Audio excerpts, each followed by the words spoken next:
চলো রিয়াদুল জান্নাত।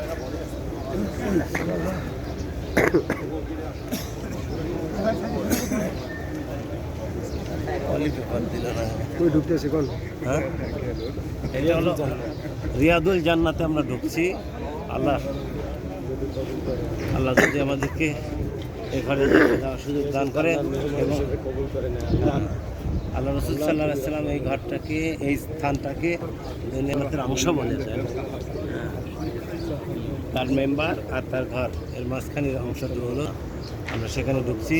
আর ঢুকতেছি বাবুল নেশা, মেয়ে মহিলা গেট, যেটা সেইটা বাম পাশে আমাদের বাবি জিবরিল, এটা হলো বাবি জিব্রাইল গেট। আমরা পেছনে স্যার আসলাম বেলাল গেট। বেলাল গেট সাইডে আসছি, আগে এই গেট দিয়ে বাম পাশের গেট দিয়ে জিবরাইল আলাইহিস সালাম হুজুর সাল্লাল্লাহু আলাইহি ওয়াসাল্লামের কাছে নিয়ে আসতেন।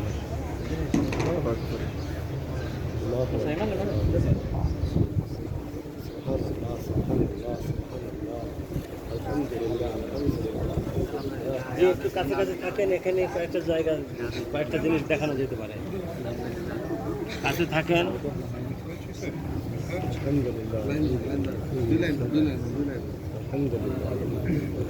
কাছে থাকেন, কয়েকটা জায়গা দেখানো যেতে পারে। এটাই পাঁচজন করে দুই লাইনে থাকে। এটা দেখছেন, এটা তুর্কিদের নির্মিত মসজিদের অংশ, তুর্কি নির্মিত। এই যে এটা হলো আহলে সুফা, এটা হলো আহলে সুফা। বিশেষত কি কোন আহলে সুফা, এখানে 70 জন 60-70 জন সাহাবি করতেন শুধু কোরআন শেখার জন্য, হাদিস শেখার জন্য। এখানে বারান্দায় থাকতো, বারান্দায় থাকতো এরা, মসজিদের বারান্দা। আর ওই পাশে ওটা উম্মে সালমার বাড়ি, উম্মে সালমা। এটা হলো শান, এর নাম হলো শান।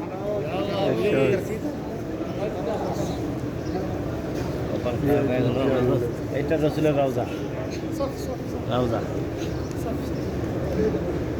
দেখো বাবা।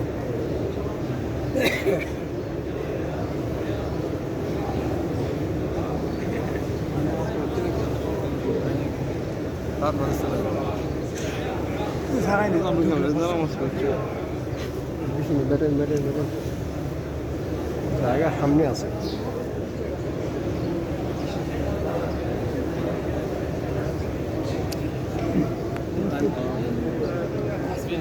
হুজুর নামাজ পড়বেন?